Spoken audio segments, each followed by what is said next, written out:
ધર્મ. મહર્ષિ નાગેન્દ્ર પાસે તમારા જેવા જ એક શેઠ પૂછવા માટે આવ્યા. આત્માને પકડવો છે, આત્માને જાણવો છે. કઈ રીતે? સતત આત્મા આત્મા આત્મા કર્યા કરું છું, પણ આત્મા હાથમાં નથી આવતો. કઈ રીતે કરું? પ્રશ્ન સાચા દિલથી પૂછાયો હતો. પ્રશ્ન કદાચ મારા અને તમારા સૌ વતી પૂછાયો હતો. સાધક આત્મા એને હંમેશા એવું થતું હોય કે આત્માને પામી લેવો છે, ઓળખી લેવો છે, આત્મા સાક્ષાત્કાર કરી લેવો છે. સતત આ બધું થતું હોય અને એ વસ્તુ હાથમાં ન આવે એટલે પીડા, પરેશાની બધું જ વધતું છે. મહર્ષિએ કહ્યું કે શેઠ, ગઈકાલે ગામમાંથી થોડાક લોકો આવ્યા હતા. એ લોકોએ સમાચાર આપ્યા હતા. એ સમાચારનું મારે કોઈ પ્રયોજન નહોતું, પણ એમ જ એ લોકો અહીંયા બેઠા હતા, બોલીને નીકળી ગયા. કાન પર એક માહિતી ઝીલાઈ, મગજે એની નોંધ લીધી, એટલે મને સ્મરણમાં છે.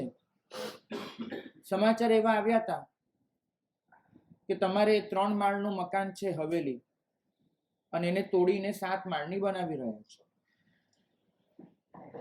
વાત સાચી છે? તો કે હા, વાત તો સાચી છે.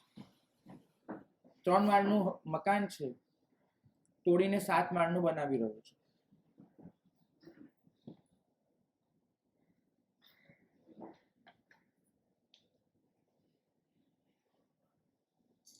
તો શેઠ, મને લાગે છે કે એ મકાન અને તમારો પ્રશ્ન કોઈક રીતે જોડાયેલા છે.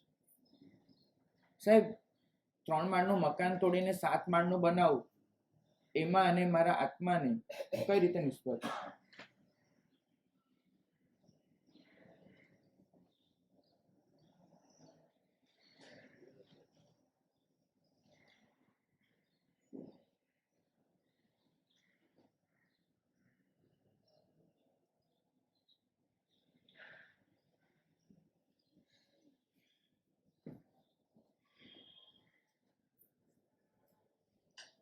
તમારા મકાન ઉપર ધજા લગાડેલી છે.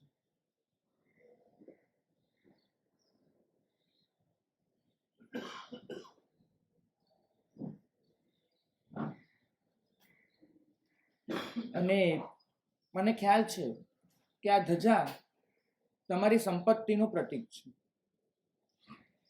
જે પણ આવે છે આ ધજાને જુએ છે અને ધજાને જોઈ તમારી સંપત્તિનું એક મૂલ્યાંકન કરે છે.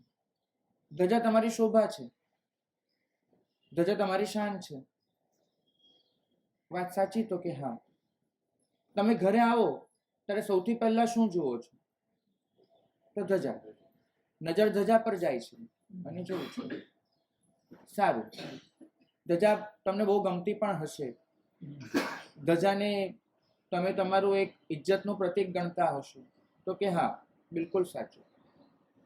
પણ શેઠ, મારો પ્રશ્ન એ કે અત્યારે તમારે 3 માળનું મકાન તોડીને 7 માળનું બનાવવાનું, એમાં તમે ધજા પર વધારે ધ્યાન આપો છો કે બીજા કશા પર? તો કે ના સાહેબ, ધજા તો ઉતારી લીધી અને અત્યારે મારું સંપૂર્ણ ધ્યાન એ વાત પર છે. 3 માળનું મકાન હતું તો એનો પાયો નાનો હતો. જ્યારે 7 માળનું બનાવવાનું છે તો 3 માળના મકાનનો પાયો એને ઓર ઊંડો કરવો પડશે, ઓર મજબૂત કરવો પડશે, અને ઊંડો કરીને મજબૂત કરીને મારે એને 7 માળ જેટલો મજબૂત બનાવવો પડશે. તો જ હું 7 માળનું મકાન ચણી શકું. તો કે બસ શેઠ, મારે આટલું જ કહેવું. આત્મા એ આપણા સાધનાની ધજા છે. લક્ષ્ય આપણું ધજા તરફ. આપણે એને જોયા કરીએ, તપાસ્યા કરીએ, આત્મા કર્યા કરીએ, બરાબર છે. પણ જો તમારે તમારી ઇમારતને દુરસ્ત કરવી છે, તમારી ઇમારત એને નવેસરથી ઊભી કરવી છે, મોટી હવેલી ચણવી છે, તો નક્કી માનજો કે તમારે તમારી નજર પાયા તરફ રાખવી પડશે. અને સાધનાનો પાયો છે કે આપણા જેટલા પણ દોષો છે એ દોષોનું મૂળ ક્યાં છે, એનો પાયો ક્યાં છે, એ આપણે તપાસીએ. જો એ પાયાને આપણે જોઈ શક્યા તો બહુ ઝડપથી ઇમારત ઊભી કરી શકીશું. એ પાયામાં જે ખોટ છે એને દૂર કરીને એક મજબૂત હવેલી ચણી શકીશું અને એની ઉપર ધજા લહેરાવી શકીશું. આત્મસાધનાનો પાયો આપણી વૃત્તિઓમાં છે, વૃત્તિઓના શોધનમાં છે. અને વૃત્તિઓ જેટલી પણ છે આપણી, એ તમામ વૃત્તિઓ એના પાયામાં આપણી એક જ લાગણી પડી છે, પ્રિયતાની અનુભૂતિ. મને ગમતું જ થવું જોઈએ અને મને ગમતું થવું જ જોઈએ અને મને જ ગમતું થવું જોઈએ, મને ગમતું થવું જોઈએ જ. ચારે બાબતો આપણે એટલી બધી ઘૂંટી કાઢી છે.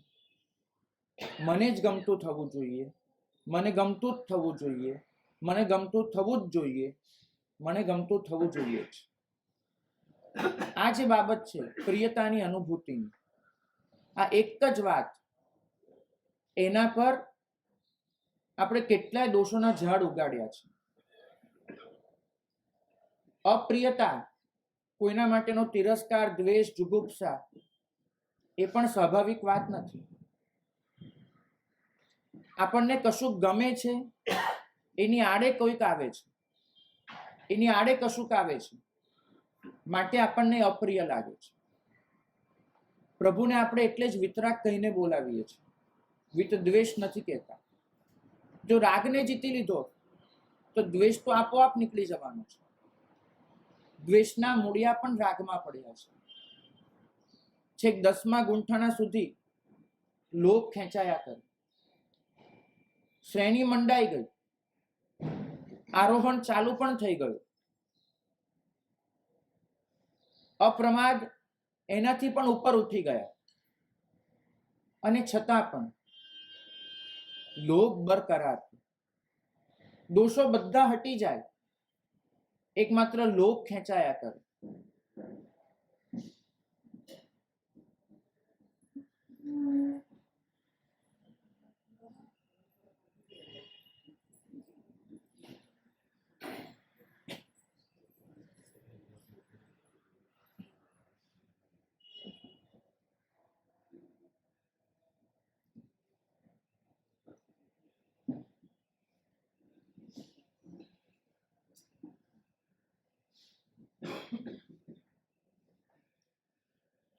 શાસ્ત્રકાર ભગવંતો એમને પ્રશ્ન પૂછ્યો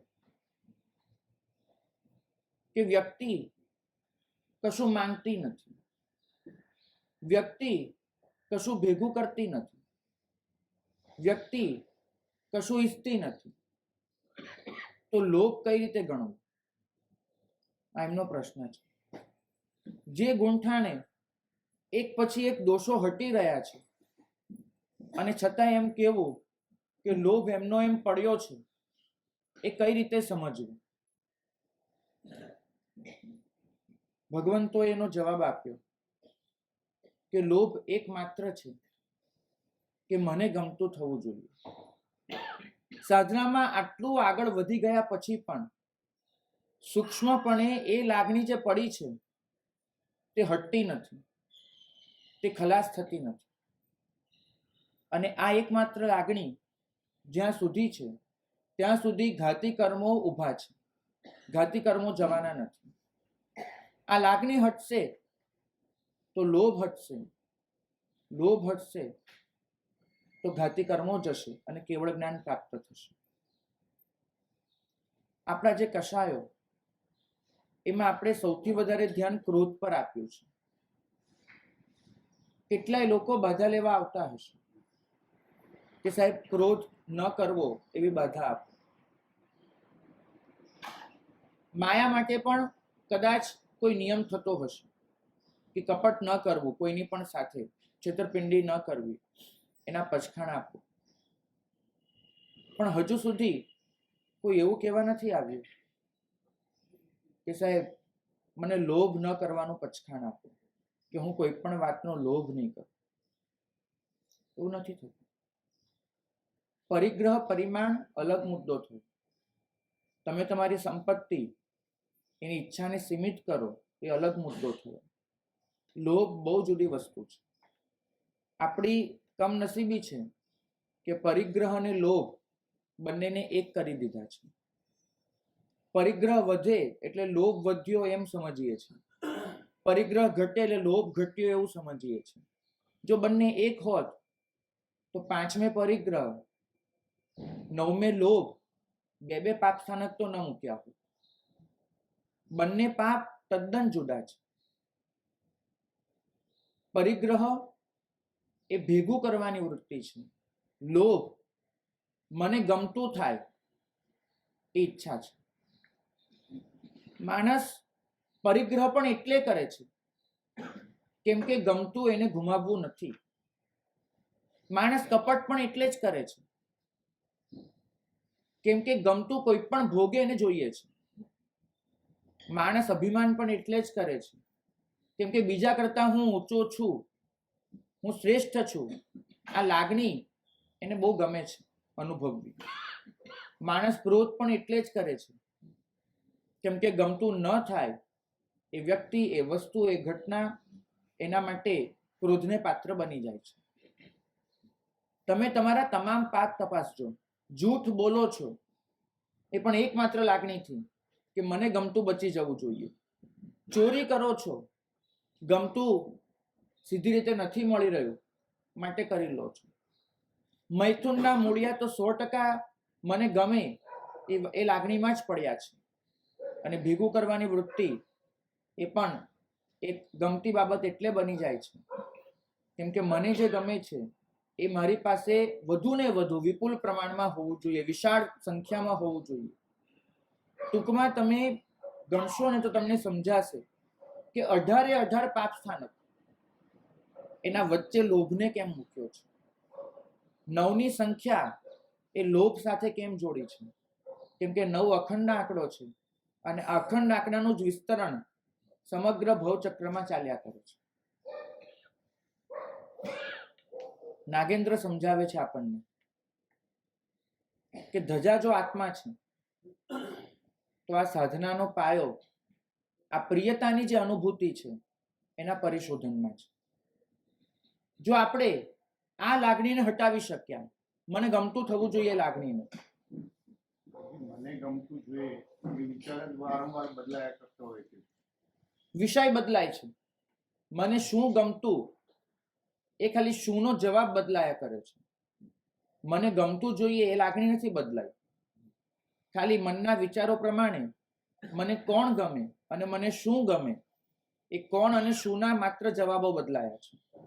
મૂળભૂત લાગણી તો અખંડ રહી છે કે આ થવું જોઈએ મને ગમતું. અહંકાર એનામાંથી ઊભો થાય છે. મને ગમતું થવું જોઈએ એ લાગણી નિગોદના જીવને પણ હતી. નિગોદના જીવને સ્પષ્ટપણે અહંકાર નહોતો. ગમતું કરવાની અનુભૂતિ એને પણ હતી, વિકલેન્દ્રિયને પણ હતી. એક કીડી પણ આપણી તરફ આવતી હોય એને ખબર નથી હોતી અને અચાનક એના પર તડકો પડવા માંડે બારીમાંથી, એ તરત પાછી હટી જશે. કેમ? કેમ કે કીડીને પણ પડ્યું છે મનમાં, જ્યાં સંજ્ઞીપણું નથી, જ્યાં સ્પષ્ટ મન નથી, વિચાર નથી, એને પણ પડ્યું છે કે તડકો મને અણગમતો છે, મારે એનાથી દૂર જવું છે. તો અણગમતાથી દૂર જવું અને ગમતાની આસપાસ રહેવું, આ લાગણી નિગોદથી લઈ અને છેક 10મા ગુંઠાણા સુધી છે. 10મા ગુંઠાણે આ લાગણીનો છેદ ઉડે છે. અને ત્યારે આપણે કહીએ છીએ કે સંપરાય ગયો. સંપરાય એનો અર્થ થાય છે જે વસ્તુ આપણને ક્લેશ સાથે દોરી જાય, એ છે સંપરાય. માનસિક ક્લેશ થાય એને આપણે કશાય કહીએ છીએ. શારીરિક ક્લેશ થાય એને આપણે પીડા, પરિસવ, ઉપદ્રવ એવા નામે ઓળખીએ છીએ. મૂળિયા તમામ કશાયના એકમાત્ર આ લાગણીમાં પડ્યા છે.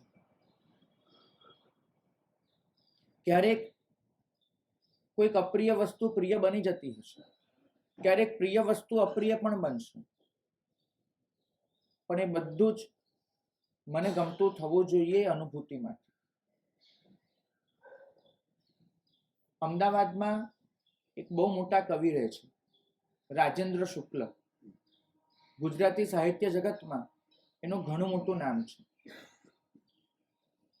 એને અમને બહુ સરસ વાત કરેલી.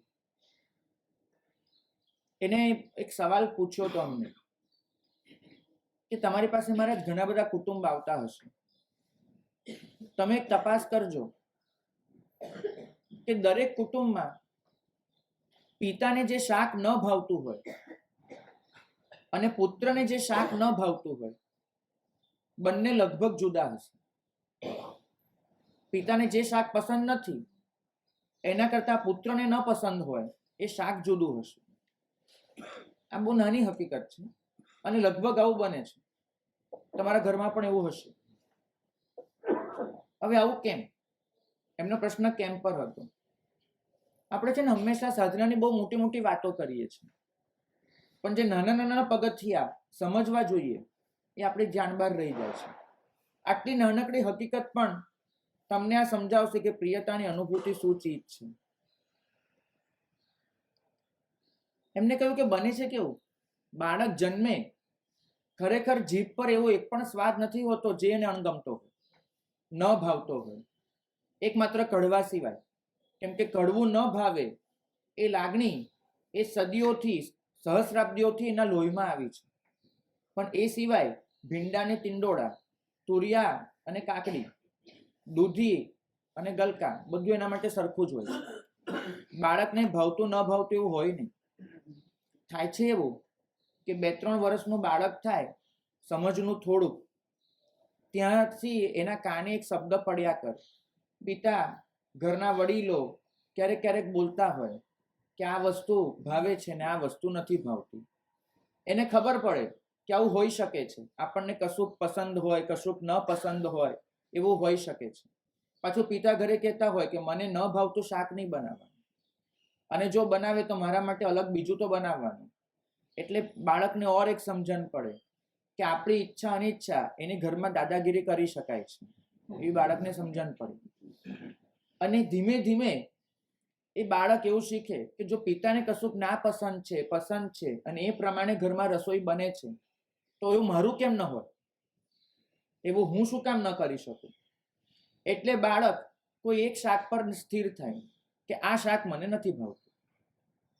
હવે બરાબર જો પિતાને જે ન ભાવતું હોય એ જ પોતાને ન ભાવતું બને તો પોતાની વેલ્યુ શું રહે? એ તો પિતા માટે ન બનતું થયું, મારા માટે શું? એટલે હંમેશા જુદું શાક પસંદ કરશે, પિતા કરતા જુદું. એના ગમાણ એ પિતા કરતા ડિફરન્ટ રાખશે. બરાબર સમજજો, આ માનસ શાસ્ત્રનો નિયમ છે. ન ગમતું કહીને પણ પોતાની વેલ્યુ ઊભી કરવી છે. મને ન ગમતું ઘરમાં થવું ન જોઈએ એમ કહીને આપણે આપણું એક વજૂદ ટકાવવા માંગીએ છીએ, એક ઇજ્જત, એક આબરૂ. કદાચ આપણા ધમ પછાડા પણ મને ગમતું થવું જોઈએ એ લાગણીમાં પડેલા છે. એ ભાગ્યશાળીએ કહ્યું કે અમારા ઘરમાં અમે આ શબ્દને જ કાઢી નાખ્યો છે. કોઈએ ભાવતું અને ન ભાવતું એ શબ્દ વાપરવાનો જ નહીં. ફાવતું અને ન ફાવતું એ શબ્દ બોલવાનો જ નહીં. અમારા છોકરાના છોકરા બધા બધું જ વાપરે છે, ચલાવી લે છે, ખાય છે, પીએ છે, જીવી લે છે. આ શબ્દો જ નથી રાખ્યા. ભાગ્યશાળી. આજનો ટાસ્ક આ હશે આપણો 24 કલાકનો. આજના દિવસમાં તમારે 6 શબ્દ વાપરવાના નથી. અને વિચારવાના પણ નથી. ગમતું ન ગમતું, ભાવતું ન ભાવતું, ફાવતું ન ફાવતું, આ 6 શબ્દ એને આ બહુ મોટી સૃષ્ટિ ઊભી કરી નાખી છે. આપણો તમામ ભય આ 6 શબ્દોમાં સમાયેલો છે. મને ભય લાગે છે જે વસ્તુ છૂટી જવાનો, એના મૂળિયા પણ મને ગમતું થાય એમાં પડેલા છે. લોકો મારી વાહવા કરે ને એ મને ગમે છે, માટે મને થાય છે કે આમ થશે, લોકો આમ કરશે, મારી વાહવા કરવાનું બંધ કરી દેશે, મારી નિંદા કરશે, તો હું શું કરીશ? આપણો ભય, અપયશનો ભય, આજીવિકાનો ભય, ઘણા બધા ભય, એના મૂળિયા. ઇવન હું તો તમને કહું, કોઈ પ્રાણીથી ડર લાગે છે, કોઈ જીવડાથી ડર લાગે છે, બધાના મૂળિયા એકમાત્ર મને શરીર ગમે છે એનામાં પડ્યા છે. હું અંધારામાં જતા ડરું છું. ઘણા બધાને અંધારાનો એક ફોબિયા હોય છે. કશું જ ન હોય, એ જ રૂમમાં જો લાઇટ હોય તો શાંતિથી ઉભા રહે, અંધારું હોય તો હૈયું ધક ધક ધક કરવા માંડે. કેમ? આ ફોબિયાના મૂળિયા પણ, આ ડરના મૂળિયા પણ પડ્યા છે. મને ગમતું થવું જોઈએ, આ શરીર સચવાવું જોઈએ, એમાં પાયો છે આપણા દોષોનો. મને ગમતું થાય એ અનુભૂતિ, મને ગમતું થાય એ ઈચ્છા.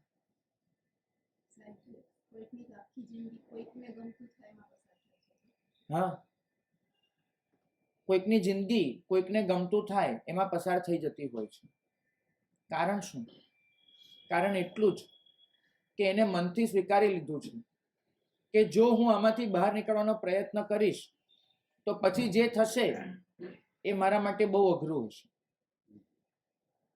એને નક્કી કરી લીધું છે, કોઈક શાસ્ત્રથી, કોઈકના કહેવાથી, કોઈક સંસ્કૃતિના નામ પર, ઘણા બધાના નામ પર, અને માણસ એમાં ખેંચાયા જ કરે છે, ખેંચાયા જ કરે છે. મહત્વની વાત એટલી કે કોઈકને ગમતું થાય એવું સતત જિંદગી જીવ્યા પછી પણ મનમાંથી અફસોસ નથી નીકળતો કે મને ગમતું હું જીવી ન શકી, મને ગમતું હું જીવી ન શક્યો. એ અફસોસ નથી નીકળતો. એક જિંદગીમાં બહેન મળ્યા હતા, બનેલી હકીકત કહું છું. એ બહેન, એને મગજનો થોડોક સનેપાત જેવું લાગુ પડી ગયું હતું. સનેપાત તો ન કહેવાય, પણ પોતે શું બોલે છે સભ્ય સમાજની વચ્ચે એને ખ્યાલ નહોતો રહેતો.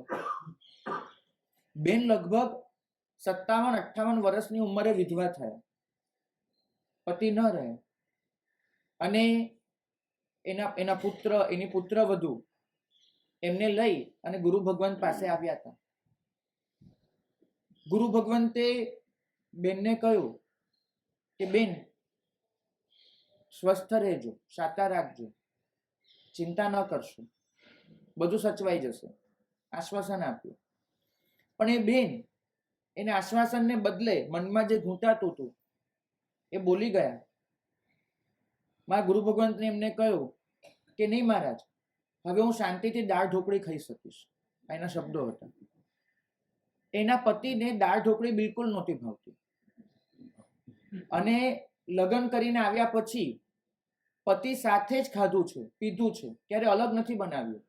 પતિએ એને એક પણ દિવસ પિયર અલગ નથી મોકલી. એ સ્ત્રીને પતિ એમ કે છે કે મને તારા વગર ગમતું જ નથી, ચાલતું જ નથી. સ્ત્રી બંધાઈને રહી છે. જ્યારે પણ ખાધું પીધું પતિ સાથે જ કર્યું છે. તપ કર્યું હશે અલગ, ખાવાનું અલગ નથી કર્યું. અને પતિને નથી ગમતું માટે હું ન બનાવી શકું, હું ન ખાઈ શકું. એક દાળ ઢોકળી જેટલી વસ્તુ અસ્તિત્વમાં એવી તો ઘૂંટાઈ ગઈ. પતિને નથી ગમતું એ નથી કરવું, પતિને ગમતું કરવું છે. એમાં પોતાનું આ વસ્તુ ભૂલાય નહીં. એ વિધવા થયા પછી બેન એમ કહે છે કે હવે હું શાંતિથી દાળ ઢોકળી ખાઈ શકીશ. કદાચ આપણું મગજ કંટ્રોલમાં છે, આપણને ખબર છે કે આવું ન બોલાય કોઈ વ્યક્તિના ગયા પછી, એટલે આવું નથી બોલતા આપણે. પણ તમે સાચું કહેજો, માનો કે તમને કોઈક એવી દવા આપી દેવામાં આવે કે 24 કલાક માટે તમે ભાન ભૂલી જાઓ છો, અને તમારી અંદર જે પણ છે એ બધું તમે બોલ કરવા માંડો છો. કદાચ આવી કોઈ હકીકત આપણે મોઢામાંથી બહાર નહીં આવી જાય? 100%. આપણને ગમતું એ વસ્તુને આપણે દબાવી શકીએ છીએ, સમાપ્ત નથી કરી શકતા. કેમ કે અનુભૂતિ પડી છે. દાળ ઢોકળી એ કદાચ મારા માટે સોના કરતાં વધારે મૂલ્યવાન વસ્તુ બની જાય છે, કેમ કે મને ગમતું છે અને કરવા નથી મળી રહ્યું, તો વસ્તુ આવી બની જાય છે. સાધના માર્ગમાં આગળ વધવું હશે તો આને નષ્ટ કરવું પડશે. પ્રિયતાની અનુભૂતિ આપવું તો ઈચ્છનીય નથી. એનું રિવર્સ વિચારીએ છે, પ્રતિકૂળતામાં બેચેની અને વ્યાકુળતા અનુભવાય છે. બરાબર, અનુભવાય છે વ્યાકુળતા, 100% પડવાની છે. કારણ કે આપણા પર બેનો કબજો છે. પ્રભુએ કહ્યું છે કે તમારી મતિ 2 થી નિયંત્રિત હોઈ શકે છે, 2 માંથી કોઈ એકથી. મતિનું નિયંત્રણ એક તરફ પ્રજ્ઞામાં છે, બીજી તરફ મોહમાં છે. તો જો મોહ તમારી પ્રજ્ઞાની મતિને નિયંત્રિત કરી રહ્યો છે અને તમે પ્રિયતાની અનુભૂતિને નષ્ટ કરવા માંગો છો, તો વ્યાકુળતા તો અનુભવવાની. કેમ કે મોહને ગમતું નથી કે તમે એના સકંજામાંથી છૂટી જાઓ, તમે એની ચુંગાલમાંથી બહાર નીકળો, તમે એની જાળને તોડી નાખો, નથી ગમતું. તો શરૂમાં છટપટ તો થવાની જ છે, પણ તમારે એ છટપટની સામે ન તો વિરોધ કરવાનો છે, ન તો શરણે જવાનું છે. તમારે માત્ર એ છટપટને જોયા કરવાનું છે. ખાલી જોવા માત્રથી પણ એ ધીમે ધીમે શાંત પડી જશે. આપણે હંમેશા એ શાંત પાડવા નથી માંગતા. આ એક મને ખબર છે, કાઠિયાવાડમાં એક ઘરે અમારે રોકાવાનું થયું હતું. એ ઘરે એક જે મૂભી હતા ઘરના, કાઠિયાવાડના જૂના, જેને તમે બાપુ કહો એવા, અફીણનું બંધાણ. કાઠિયાવાડી બાપુ હોય એ અફીણ વાપરતા હોય, અફીણનું બંધાણ, નશો છે અફીણનો. એ અફીણનું એવું બંધાણ કે ટાઈમ થાય અને માનો કે એને અફીણ નથી આપ્યું, આખા શરીરની નસો ખેંચાવા માંડે, માણસ ધ્રુજવા માંડે, એને સહન ન થાય અને ધીમે ધીમે તો એના તરફડિયા ચાલુ થાય. એ નથી થતું. હવે તમે શું કહેશો? અફીણ શરીર માટે જરૂરી છે? નથી. બંધાણ થઈ ગયું છે. આપણને બંધાણ થઈ ગયું છે, મને ગમતું થવું જોઈએ લાગણીનું. અફીણનો નશો તો દેખાય છે, મને ગમતું થવું જોઈએ એ નશો છે, એ વાત આપણને અનુભવાતી નથી.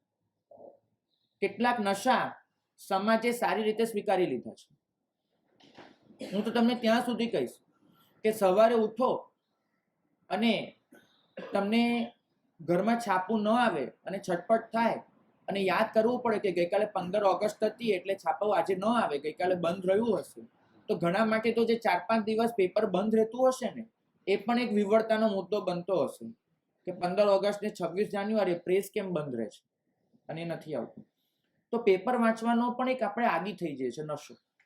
જીવનમાં કેટલાય આવા તો આપણે બંધાણ સેવી લીધા છે અને છતાં એ બંધાણો એના સમાજે સ્વીકારી લીધા છે, માટે આપણને નથી લાગતા. તોડવા હોય તો વ્યાકુળતા અનુભવવી પડશે. એ અફીણનો દર્દી જે આવો છે એને સમજાવવું પડે, એને પેંડો ખવડાવવો પડે, ગમે તેમ કરી અને એને કહેવું પડે કે ભાઈ અઠવાડિયું ખેંચી નાખ. જો એક અઠવાડિયું કાઢી ગયો ને તો આખી જિંદગી ખેંચી શકીશ તું એના વગર. પણ એ અઠવાડિયું એ કશ્મકશનું હોય છે. આપણા માટે પણ એ થોડીક સેકન્ડો, થોડીક મિનિટો કશ્મકશની હોય છે. મેં ગઈકાલે કહ્યું હતું એમ, ઈચ્છા અને આકાંક્ષામાં જે પલટી મરાવવી છે, એ વચ્ચે જે મિનિટો છે, આપણે જીતવાનું એ મિનિટોમાં હોય છે. એક દેવ ક્યારેય આ મિનિટોને જીતી નથી શકતો. કારણ એ છે કે દેવ પાસે વૈક્રિય લબ્ધિ છે. દેવ ભોગ ભૂમિમાં જન્મ્યો છે. દેવને થાય છે એવું, જેવી ઈચ્છા એવી વસ્તુ હાજર. ઈચ્છા કરી નથી, વસ્તુ હાજર થઈ નથી. દેવ ઈચ્છા કરે કે મારા દેવીને ભોગવવી છે, દેવી આવીને હાજર. દેવ ઈચ્છા કરે કે મારે આ રત્ન જોઈએ છે, રત્ન આવીને હાજર. એના પુણ્ય પ્રમાણે પણ આવી જાય. પરિણામ એ આવે કે દેવ એક સામાન્ય પચખાણ પણ કરી શકતો નથી. તમે નૌકારશી કરી શકો છો, એ તમારી પુણ્યાઈ છે. કઈ રીતે? તમને ધારો કે ઉઠ્યા, નૌકારશીને 10 મિનિટની વાર છે અને તમને શ્રાવિકા કે નૌકારશીનું પચખાણ કરી લો, 10 મિનિટ શાંતિ રાખો, તો તમે 10 મિનિટ ખેંચી શકો છો. દેવ ખેંચી નહીં શકે, કેમ કે ઈચ્છા કરશે કે મને હવે ભૂખ લાગી છે, એ ભેગા જ આ સૃષ્ટિમાં વર્તતા આહારના પૂતગલો એના પેટમાં સમાઈ જશે, પહોંચી જશે. દેવ જે પણ ઈચ્છા કરે છે મનમાં, એ સાથે જે પૂરી થઈ જાય છે, માટે પચખાણ નથી. તમે પચખાણ એટલે કરી શકો છો કેમ કે તમારી પ્રિયતાની અનુભૂતિને તમે રોકી શકો છો. તમને અનુભૂતિ છે કે મારે ખાવું છે, પણ સામે તમે એને રોકી શકો છો કે નહીં, હજુ નવકારશી નથી આવી, તારે મોઢામાં મૂકવાનું નથી, તારે પૂજા કર્યા વગર ખાવાનું નથી. પ્રિયતાની અનુભૂતિ પર કંટ્રોલ કરવો એ માત્ર મનુષ્ય ભવમાં શક્ય છે. તિર્યંચ એટલો મૂઢ છે, એ પોતાની પ્રિયતાની અનુભૂતિને રોકી નથી શકતો. એક બકરી ગમે તેટલા દંડા મારો, એની આગળ તકારો મૂકો ને ઘાસનું, મોઢું નાખશે જ. એ રોકી નહીં શકે પોતાની જાતને. નારકનો જીવ, એની તો બચારાની જિંદગી જ પ્રિયતા અપ્રિયતાની વચ્ચે પસાર થઈ જાય છે. જોઈતું કશું મળતું નથી અને ન જોઈતું બધું જ થયા કરે છે. અને એક દેવ એ અનુભૂતિને રોકી નથી શકતો, કેમ કે જેવી ઈચ્છા થાય એવી એ પૂરી થાય છે. નરકની એક પણ ઈચ્છા પૂરી નથી થતી, દેવની ઈચ્છા પૂરી થયા વગર રહેતી નથી. તિર્યંચ ઈચ્છાને રોકવી જોઈએ સમજી નથી શકતો. એકમાત્ર છે મનુષ્ય. મનુષ્યની જે તાકાત છે, મનુષ્યનું જે સામર્થ્ય છે કે પોતાની પ્રિયતાની અનુભૂતિને સમજી શકે અને એને રોકી શકે, એના પર કંટ્રોલ કરી શકે. ભાગ્યશાળી, તમે ખરેખર બળભાગી છો કે તમને આ શાસન મળ્યું છે, આ તત્વ તમારા સુધી પહોંચ્યું છે અને તમે આ ચક્રને ભેદીને બહાર નીકળવાનો માર્ગ શોધી શક્યા છો, અપનાવી શકો છો.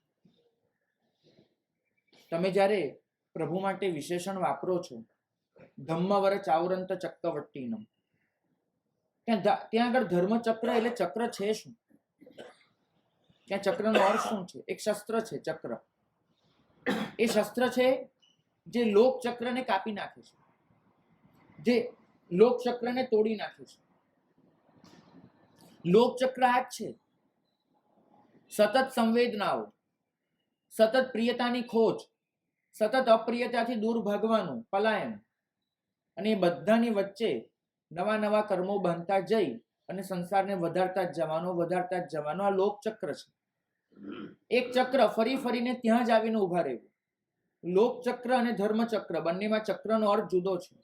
લોક ચક્રમાં ચક્રનો અર્થ છે કે ફરી ફરીને ત્યાં જ આવીને ઉભા રહેવું, જ્યાંથી શરૂઆત કરી. આપણી દરેક ઈચ્છા એ પહેલી વારની નથી, એટલું નક્કી માનજો. કાં ભવમાં કાં ભવાંતરમાં આપણે એ ઈચ્છા કરેલી છે, કોઈ વ્યક્તિ વિશેની, કોઈ વસ્તુ વિશેની, કોઈ ઘટના વિશેની, જેની પણ ઈચ્છા હોય. આપણી ઈચ્છા ક્યારેય નવી નથી, એ ઈચ્છા આપણે પહેલા પણ સેવેલી છે. મતલબ કે લોક ચક્ર છે, ત્યાં ને ત્યાં ઉભા રહો છો. ધર્મચક્ર એ આ તમારી ઈચ્છાને તોડી આપે છે. એ તમને સમજાવે છે કે તમારી તમામ ઈચ્છા એના મૂળ પ્રિયતામાં પડ્યા છે, તમે એને તોડી શકો છો.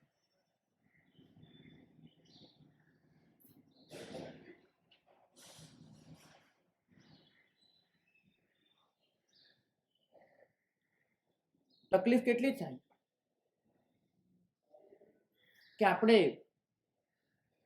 જે છોડવાનું છે એના કરતા જે મેળવવાનું છે એ કેટલું વધારે મૂલ્યવાન છે એ નથી જાણતા. પરિણામ એ આવે છે કે છોડવાનું એનું વળગણ રહે છે, જે મેળવવાનું છે એના માટેનું આકર્ષણ નથી થતું. પ્રભુએ આચારાંક સૂત્રમાં એક બહુ સરસ સવાલ પૂછ્યો છે. સવાલ આપણને વિંધી જાય એવો છે, અત્યંત મીઠાશથી પૂછાયેલો સવાલ, છતાંય આપણી આરપાર નીકળી જાય. પ્રભુએ પૂછ્યું છે કે તું બદલાવા માંગે છે? ખાલી આટલો જ પ્રશ્ન છે. તું રૂપાંતરણ ઈચ્છે છે? તું બદલાવા માંગે છે? બસ આટલો જ પ્રશ્ન. તમારો જવાબ હા છે કે ના છે? પ્રભુ સામે ઊભા છો એમ સમજીને જવાબ આપજો. તમારો જવાબ હા છે કે નામાં છે? કઈ ખોટું. પ્રભુ સામે તો સાચા રહો. નથી માંગતા બદલાવા, બિલકુલ નહીં. આ ક્ષણે ધારો કે મહાવીર આવીને એમ કે મેં જાદુઈ છડી શોધી નાખી છે કે આ ક્ષણે હું તમને મોક્ષમાં લઈ જઈ શકું એમ છું, પણ જો આ ક્ષણે આવો તો, એક ક્ષણ મોડું કરો તો નથી લઈ જવાનું. તમે તૈયાર છો આ ક્ષણે મોક્ષમાં જવા? ભગવાનને બી કહેશું, ભગવાન હવે જવાનું જ છે મોક્ષમાં, 2 દિવસ આપો, થોડુંક પતાવી લો, ઘણું બધું સેટ કરવાનું છે. સાચું પૂછો, તમે આ ક્ષણે ભલે મોક્ષ મોક્ષ બોલતા હો, જવા તૈયાર નથી. પ્રામાણિકતાથી જાતને પૂછજો. દેવલોક તો ઠીક, મોક્ષ પણ આપણને આ ક્ષણે તાત્કાલિક જોઈતો નથી. આવી જતો હોય સહજ રીતે તો પણ નથી જોઈતો. આપણે મોક્ષને દૂર હડસેલીએ એ મહિલા છીએ. શેની હા પાડો છો? રૂપાંતરણ ઈચ્છો છો, નથી ઈચ્છતા, તમે બદલાવા નથી માંગતા. તમે માત્ર આ ધર્મ પામ્યા છો, સજ્જન છો, શ્રાવક છો, મનમાં ખાલી એટલું બેઠું છે કે અમુક જવાબ હામાં જવાબ અપાય, અમુક જવાબ નામાં અપાય, બધું તમને બરાબર ખબર છે, એટલે તમે એ તમારી જે ડેટા છે એમાંથી જવાબ આપ્યા કરો છો. જવાબ તમારા આત્માથી નથી નીકળી રહ્યો, જવાબ તમારા મનથી નીકળી રહ્યો છે. તમે ભલે એમ બોલતા હો કે હું રૂપાંતરણ ઈચ્છું છું, હું મારી જાતને બદલવા માંગુ છું. જો ખરેખર એવું માંગતા હોત ને તો અત્યારે તમારી જે સ્થિતિ દેખાય છે સ્થિતિ હોત જ નહીં. હું એમ નથી કહેતો બધા દીક્ષા લઈને નીકળી જાઓ, એમ નથી કહેતો, પણ તમે જે જગ્યાએ છો એ જગ્યાએ ઘણું કરી શકો એમ છો, ઘણું. અને છતાં એમાંથી જે ઘણું બધું કરી શકો એમ છો એમાંથી થોડું ઘણું કરીને રહી જાઓ છો, બહુ થોડું. એનાથી સંતોષ માની લો છો. સંતોષ એ વાતનો કે પેલું નહોતું કરી શકાયું એમ માટે મેં નથી કર્યું. હંમેશા તમારી પાસે બહુ સરસ બહાના હોય છે, તમારી પાસે બહુ સરસ પેકિંગ હોય છે. હું આ જમાનામાં સમજી ગયો છું કે વસ્તુની કિંમત નથી, કિંમત પેકિંગની છે. નાનકડી પણ વસ્તુ તમે કેટલા સરસ પેકિંગમાં આપો છો એના પર બધો જ મતલબ છે. ગીતામાં આવું બન્યું હતું.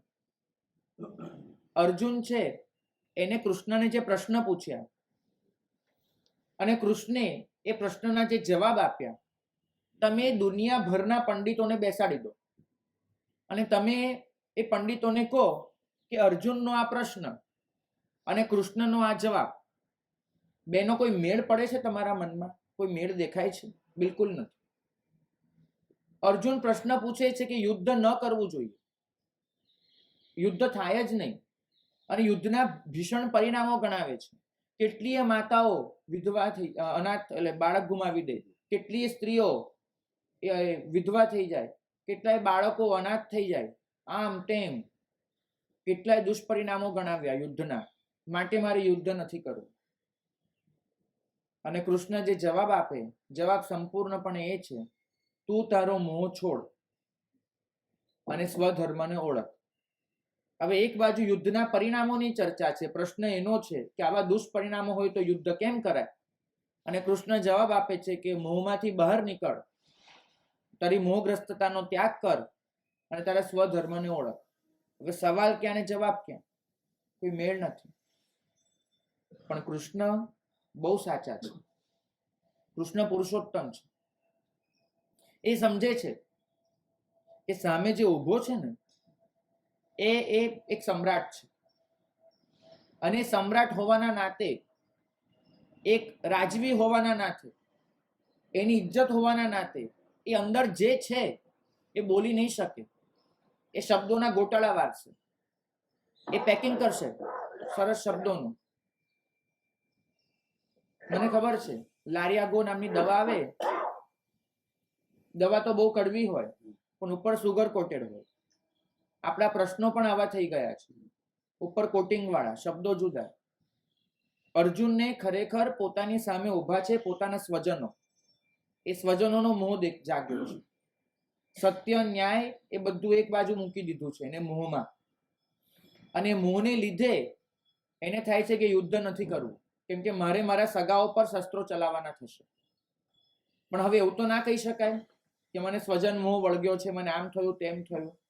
એટલે ગણાવા બેસે છે યુદ્ધના પરિણામો, કે યુદ્ધ કેટલું ખરાબ છે. કદાચ પેલા સ્વજનો હટી જાત તો કૃષ્ણે વિના સંકોચે યુદ્ધ ચાલુ કરી દીધું. કૃષ્ણ બરાબર સમજે છે કે અર્જુનનો પ્રશ્ન જુદો છે, અર્જુન બોલે છે જુદું, એટલે એને મોહ છોડવાની વાત કરી છે.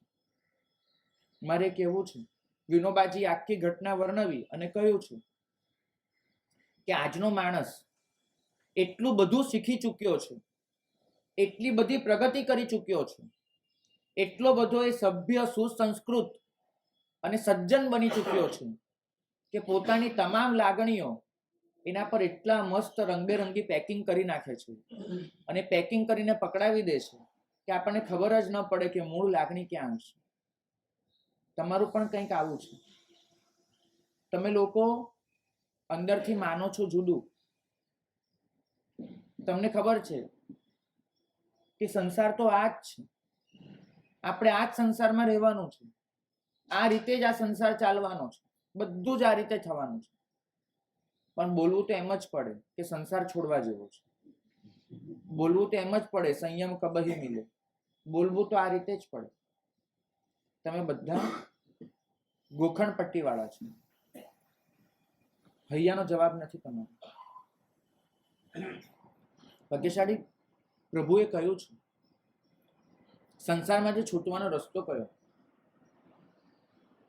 એમને કહ્યું કે પડી સોયમેવ અપ્પા દાયવો હોઉ કામેણમ. હોઉ કામેણમ આ શબ્દ પર ખાસ ધ્યાન આપજો. સંસ્કૃતમાં ભવિતો કામેન, જેને કાંઈક બનવું છે, અત્યારે જે છે એમાંથી કાંઈક ઉપર ઉઠવું છે, જેને બદલાવવું છે, એના માટે એક જ રસ્તો છે. એવ, ભગવાને એવ વાપર્યો છે. એને આ સંસારથી ઉલટી ગતિ કરવી પડશે. સંસારનો પ્રવાહ જે દિશામાં વહી રહ્યો છે એનાથી બરાબર સામે પ્રવાહે તરવું પડશે. પોતાની નૌકા એને બરાબર સામે પ્રવાહે ઝોંકી દેવી પડશે. પડીસોય પ્રતિસ્રોત ગમન. તમે નૌપતજીની પૂજા બોલતા હો, પદ્મ વિજય મહારાજ વાળી, એમાં નવમી તપપદની પૂજામાં આવે એક અચરિજ પ્રતિસ્રોતે તરંતા આવે ભવસાયર તટમાં તપ કરીએ સમતા રાખી ઘટમાં. તો એક આશ્ચર્ય છે કે પ્રતિસ્રોત તરંતા, સામે પ્રવાહે તરવાનું છે અને છતાંય કિનારો જડી જાય છે. તરવું સામે પ્રવાહે અને છતાંય કિનારે પહોંચી જવું. આનો અર્થ શું? આપણે બહુ અર્થ કર્યા છે કે સંસારમાં ભૌગોલિક આકર્ષણ છે તો આપણે આકર્ષણથી દૂર રહેવાનું. સંસાર શરીરને વળગે છે, આપણે આત્માને વળગવાનું. સંસાર ભોગ વિલાસમાં માને છે, આપણે ત્યાગમાં માનવાનું. સંસાર ખાવા પીવામાં માને છે, આપણે તપમાં વિશ્વાસ કરવાનો. સંસાર સ્વતંત્રતામાં માને છે, આપણે પ્રભુ આજ્ઞાને પરતંત્ર રહેવાનું. સંસાર સ્વચ્છંદતામાં આથડે છે, આપણે આપણી ઈચ્છા પ્રભુને આપી દેવાની, વગેરે વગેરે. ટૂંકમાં આપણે વિરુદ્ધાર્થી એ તમામ બાબતોને પ્રતિસ્રોત ગણ્યું છે. આપણે એને જ ધર્મ ગણીએ છીએ. તમે બરાબર તપાસજો. સંસાર જે દિશામાં જાય છે એનાથી ઊંધું કરવું, ઉલટું કરવું, એને આપણે ધર્મ ગણીએ છીએ. તમામ બાબતોમાં જોઈ લેજો. આપણા માટે ધર્મની વ્યાખ્યા એક જ છે કે કંઈક કડક કરવું, કંઈક કઠોર જીવન અપનાવવું, કંઈક કરીને સંસારથી ઉલટા જવું. સંસાર કે છે કે આ તહેવાર આ રીતે ઉજવાય, આપણે ના પાડવાની કે આવું ન કરાય, એટલે ધર્મ થયો. બરાબર, વાંધો નથી. પણ ખરેખર પ્રતિસ્રોત ગમન એનો આ અર્થ નથી. આ બહુ સ્થૂળ વ્યાખ્યા થઈ કે ઊંધા પ્રવાહે તરવું.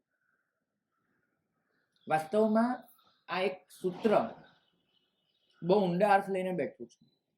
પ્રભુ વીરની વાણી એ આટલા સામાન્ય સ્તર પર ક્યારેય વહી નથી. જો સંસાર જે દિશામાં જાય એનાથી ઉલટું જવું અને શરીરને કષ્ટ આપવું કોઈ પણ રીતે, એ જ જો ધર્મ હોત તો, એ જ જો ધર્મ હોત તો કદાચ તાજિયાના દિવસે મુસલમાનો જે કરે છે એને તમારે બહુ મોટો ધર્મ ગણવો પડે. દોરડામાં બ્લેડ પરોવેલી હોય છે અને એવું દોરડું શરીર પર ઝીંક્યા કરે છે. એ 5-7 બ્લેડ જે દોરડામાં હોય, દરેક ઝીંકે ત્યારે ચાબુક તો વાગે, પણ શરીર પર 5-7 કાપા પડીને નીકળે. એ મુસલમાન બંધુ જે કરી રહ્યો છે એ સંસારથી પ્રતિસ્રોત ગમન છે, કારણ કે શરીર સાચવવું એ અનુસ્રોતતા છે, તો શરીરને આ રીતે વિંધી નાખવું એ પ્રતિસ્રોતતા છે. તો તમને શું લાગે છે, એ પ્રતિસ્રોત ગમન કહેવાય કે ન કહેવાય? એનાથી સંસારની હાનિ થાય કે ન થાય? એનાથી મોક્ષ મળે કે ન મળે? કેમ ભાગ્યશાળી, તમે તો એક વ્યાખ્યા બાંધી છે ને કે સંસાર કરે એનાથી ઉલટું કરવું એ ધર્મ, કષ્ટ આપવું એ ધર્મ. તો અહીંને ધર્મ કેમ નથી ગણતા? અજ્ઞાન કષ્ટ છે. પણ અજ્ઞાન કષ્ટનો અર્થ જ પૂછું છું કે તમે જે કષ્ટ સેવો છો એ જ્ઞાન કષ્ટ થયું, મતલબ જાણીને, અને એનું અજ્ઞાન. તો મને અજ્ઞાન અને જ્ઞાન કષ્ટ વચ્ચેનો ભેદ સમજવો છે. ફરક ક્યાં પડે છે? ફરક એ પડે છે, નાગેન્દ્રની જ વાત કરું. સાધક આત્માએ મહર્ષિને પૂછ્યું કે આ વાક્યનો અર્થ શું કરો? બન્યું તો એવું કે સાધક એ આફ્રિકા તરફ જઈને આવ્યો હતો, અને આફ્રિકામાં એને જોયું હતું કે ત્યાં જે દેવીઓના મંદિરો હોય છે, એ દેવીઓના મંદિરમાં આદિવાસીઓ જ્યારે પૂજા કરે છે, તો પૂજા કરતી વખતે પોતાના 20 નખ જીવતા ઉખાડીને ચડાવતા હોય છે. એ લોકો એક ચપ્પુ લઈને જાય, આમ કરીને જીવતો નખ ઉખેડે આખે આખો, અને એ ચડાવે. આવા 20 નખ ચડાવે. એને લોકો પૂજા ગણે. એ પાછો આવ્યો ત્યારે એ ઘટનાને પણ યાદ કરીને કંપારી છૂટતી હતી, કેમ કે નખ ઉખેડ્યા પછી જે લોહી નીકળતું હોય. એને મહર્ષિને પૂછ્યું કે આને પ્રતિસ્રોત ગમન કેમ ન કહેવાય, એ મારે સમજવું છે. ન કહેવાય એ બાબતમાં હું શ્યોર છું કે ન જ કહેવાય, પણ કેમ ન કહેવાય? મહર્ષિએ કહ્યું કે પ્રતિસ્રોત ગમન એનો એવો અર્થ ક્યારેય નથી થતો કે તમે સંસારથી ઊંધી દિશામાં ચાલ્યા કરો, સામા પ્રવાહે તર્યા કરો, એવો એનો અર્થ નથી થતો. તો કે તેનો અર્થ શું કરવાનો છે? આખરે જો પ્રતિસ્રોત ગમનનો આ અર્થ નથી તો કયો અર્થ છે? મહર્ષિએ સમજાવ્યું કે આપણી સમગ્ર ચેતના એ હંમેશા અંદરથી બહારની તરફ વહે છે. આપણી ચેતના બહિર્મુખી છે. મારી તમામ બુદ્ધિ, તમામ સંવેદનાઓ, તમામ મતિ એ હંમેશા બહાર કશુંક શોધે છે, બહારનું જાણે છે, બહારનું સંવેદે છે, બહારનું અનુભવે છે, એ પ્રમાણે લાગણી કર્યા કરે છે. ચેતના અંદર, એનો પ્રવાહ બહારની તરફ, અંદરથી બહાર વહ્યા કરે. આ અનુસ્રોત ગમન છે. હું બહુ જ બહિર્મુખ છું. બહિર્મુખતાનો અર્થ થાય છે કે તમારું લક્ષ્ય સંપૂર્ણપણે બાહ્ય વાતોમાં પરોવાયેલું છે. આ બહિર્મુખતા છે. પ્રતિસ્રોત ગમન એ ચેતનાને બહારથી પાછી અંદર તરફ વાળવામાં છે. કશુંક કરવામાં, કશુંક ન કરવામાં પ્રતિસ્રોત ગમન નથી. નિયમો એ પ્રતિસ્રોત ગમન નથી. પ્રતિસ્રોત ગમન ચેતનાને સંકેલીને પાછી અંદર ઉતારવામાં છે. ચેતનાનો એકમાત્ર પ્રવાહ આમ જ વહ્યા કરે છે. ફુવારો એક જ તરફનો છે. એને આપણે બેક કરાવવાનું છે, અંદર તરફ વાળવાનું છે. એને જ કહેવામાં આવે છે ઉપાધ્યાયજી મહારાજના શબ્દોમાં પ્રત્યક ચેતના. આપણી ચેતના પ્રાક છે. પ્રાક ચેતના એટલે અંદરથી બહાર જનારી ચેતના. પ્રત્યક ચેતના એટલે બહારથી અંદર આવનારી ચેતના. આપણી ચેતના એટલી બધી વિખરાયેલી છે, એટલી બધી વહેંચાયેલી છે, એ જ્યાં ને ત્યાં બહાર ભટક્યા કરે છે.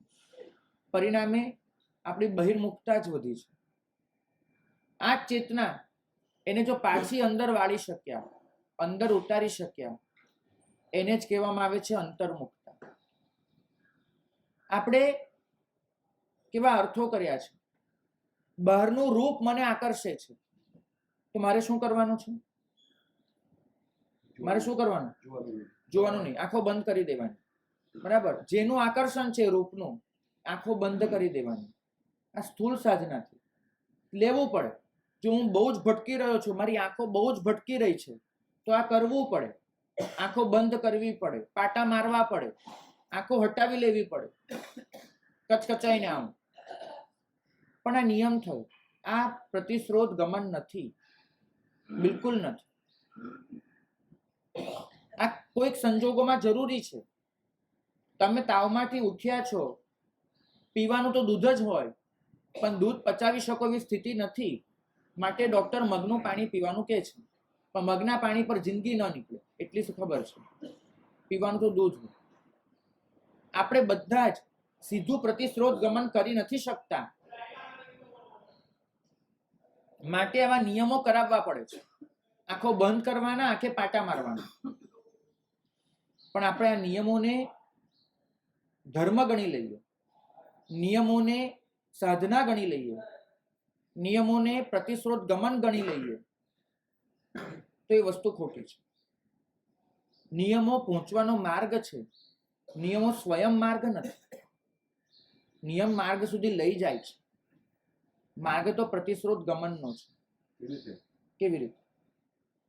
પ્રભુ કહે છે કે બહારના સૌંદર્ય કરતા અનંત ગણું સૌંદર્ય તારી અંદર વિલસી રહ્યું છે. એને જોવું એ પ્રતિસ્રોત ગમન છે. હા, દેખાતું નથી, કેમ કે તમે માટે પ્રયત્ન નથી કર્યો. તમે પ્રયત્ન માત્ર એ જ કર્યો છે કે બાહ્ય સૌંદર્યથી કેમ બચવું, પ્રયત્ન એ કર્યો છે. આંતરિક સૌંદર્યને કેમ જોવું એ તમારો પ્રયત્ન જ નથી રહ્યો. ફરક તમે સમજજો. આપણે પેલાને પ્રતિસ્રોત ગમન ગણી લીધું છે. ભાગ્યશાળી એક ઉપાધ્યાય ભગવાન થઈ ગયા સિદ્ધિચંદ્ર કરીને. સિદ્ધિચંદ્ર ઉપાધ્યાય, એમને તો સ્થૂલીભદ્રે જે પરીક્ષા આપી હતી ને કોષાની, એના કરતા ક્યાંય ઘણી વધારે અઘરી પરીક્ષામાં મૂકવામાં આવ્યા હતા.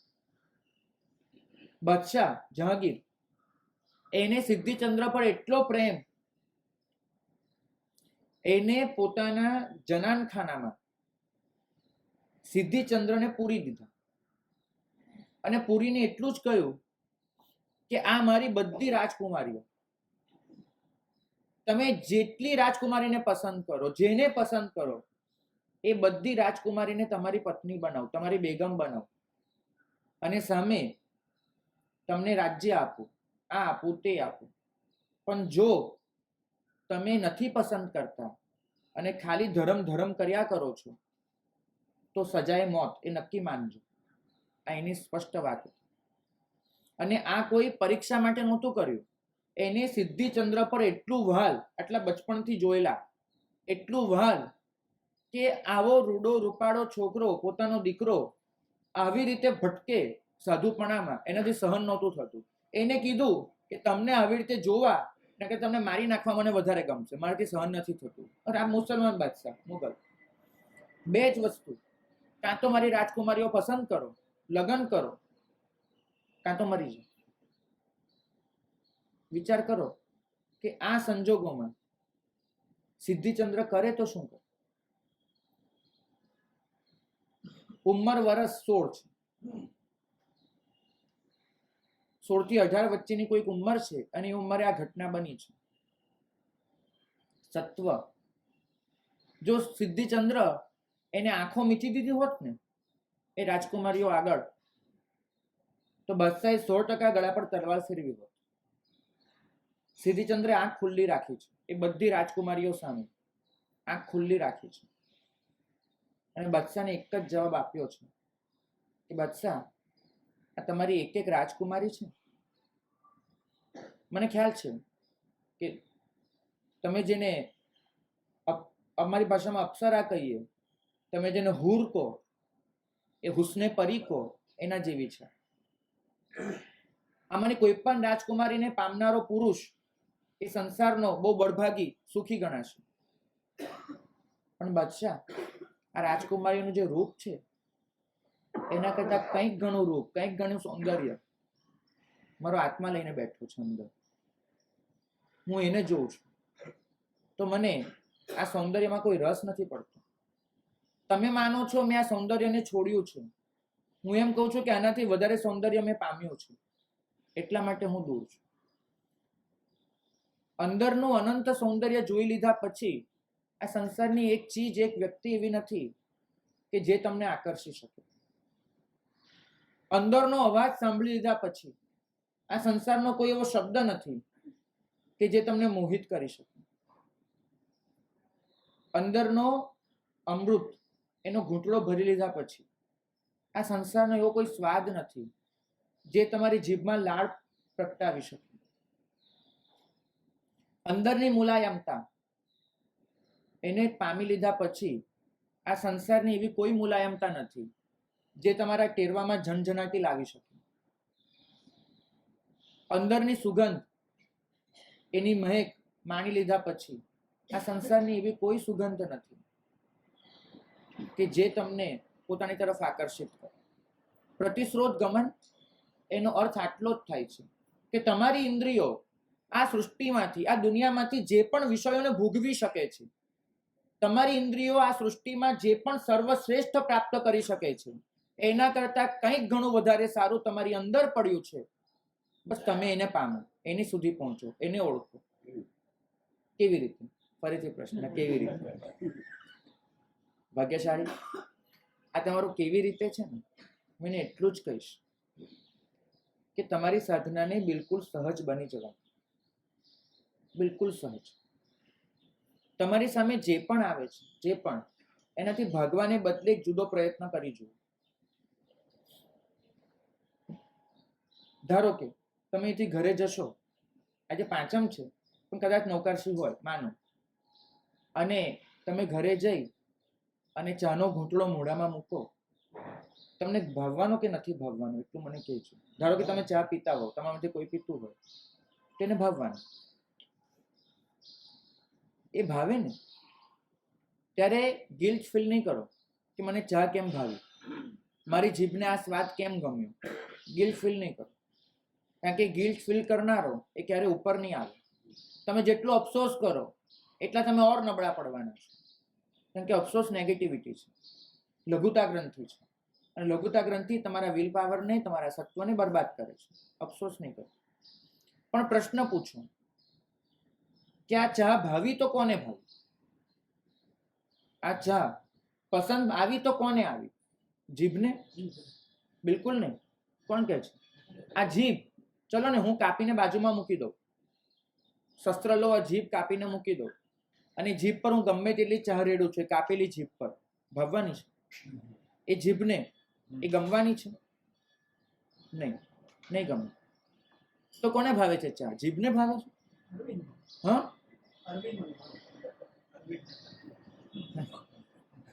અરવિંદને પણ. ભાગ્યશાળી, આપણે એવું માનીએ છીએ કે જીભને ચા ભાવી, જીભ ચા મનને ભાવી, ચા આ શરીરને ભાવી. બધા જવાબ ખોટા છે, બધા જ જવાબ ખોટા છે. ચા ભાવે છે આત્માને. આત્મા એ પોતાનો ગમો ત્યાં જોડેલો છે. તમે આ સૃષ્ટિમાં જે પણ પસંદ કરો છો, તમે આ સૃષ્ટિમાં જે પણ ના પસંદ કરો છો, દરેકમાં વિચાર કરો આ કોને. એ કોનેના જવાબમાં દર વખતે આત્મા આવીને ઊભો રહેશે, અને તમે 1000 વખત એ મહેલના દરવાજે જઈને ઊભા રહ્યા ને, તો એક દિવસ એ દરવાજો ખોલીને અંદર પગ મૂકવાનું મન થશે. સવાલ એટલો છે કે એ મહેલમાં કેમ જવું એ પ્રશ્ન જ નહોતો. એ મહેલમાં જવાની બુદ્ધિ કેવી રીતે જગાડવી, પ્રશ્ન એ હતો. આપણે બધા જ એ મહેલના દરવાજેથી બહુ દૂર છીએ, લડવામાં પડ્યા છીએ અને બાધાઓ લઈએ છીએ. મને આ નથી ગમતું માટે આમ નહીં કરું, આમ આમ કરે છે, આમ આમ આમ આમ લડ્યા કરે છે. મેં ફરીથી કહીશ, નિયમો જરૂરી છે, ના નથી કહેતો, ક્યાંકથી બચવા માટે, છૂટવા માટે, પણ નિયમોમાં પરિપૂર્ણતા નહીં માનો. દરેક વસ્તુ જે તમારી સાથે ઘટિત થાય છે, એ દરેક વસ્તુ એના મૂળ સુધી પહોંચો કે આ કોને. કોહમ કોહમ કોહમ, દિવસમાં 1000 વખત આ પ્રશ્નને ઘૂંટી નાખો. હું કોણ છું અને આ કોને થાય છે? બસ દરેક જગ્યાએ અને જે આત્મા ઘૂંટાય, આત્મા આત્મા આત્મા, મને ખબર છે કે ગૌતમ સ્વામીએ ઘૂંટેલું વીર વીર વીર એને ખરેખર વીર સુધી પહોંચાડી શકું છું. હું ઘૂંટીશ આત્મા આત્મા આત્મા, ખરેખર આત્મા સુધી પહોંચવાનું છે. પેલા મેં ગઈકાલે કહ્યું તે ભૂલતા નહીં. તમારે નેતિ નેતિ નેતિ જે પણ થાય છે એ આત્મા નથી નથી નથી એ કર્યા કરજો.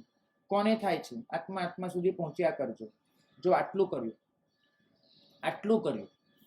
તો એ બધા જ દરવાજા ખુલવાના છે. જે તમને સૌંદર્યના દર્શન કરાવી શકે, જે તમને સુગંધ સૂંઘાડી શકે, જે તમને મુલાયમતા એનો સ્પર્શ આપી શકે, જે તમને અમૃતનો ઘૂંટડો ભરાવી શકે, જે તમને દિવ્ય સંગીત સંભળાવી શકે, બધું જ થવાનું છે. ભરોસો રાખજો મારા પર, પ્રભુ પર, એ અનંત ગુરુઓની પરંપરા પર, અને આમાંથી કોઈના પર ન પડે તો તમારી જાત પર ભરોસો રાખજો. ખુદનો ભરોસો ક્યારેય ખૂટ્યો નથી. તમે પહોંચીને રહેશો. અગ્રે અધિકાર વર્તો છો.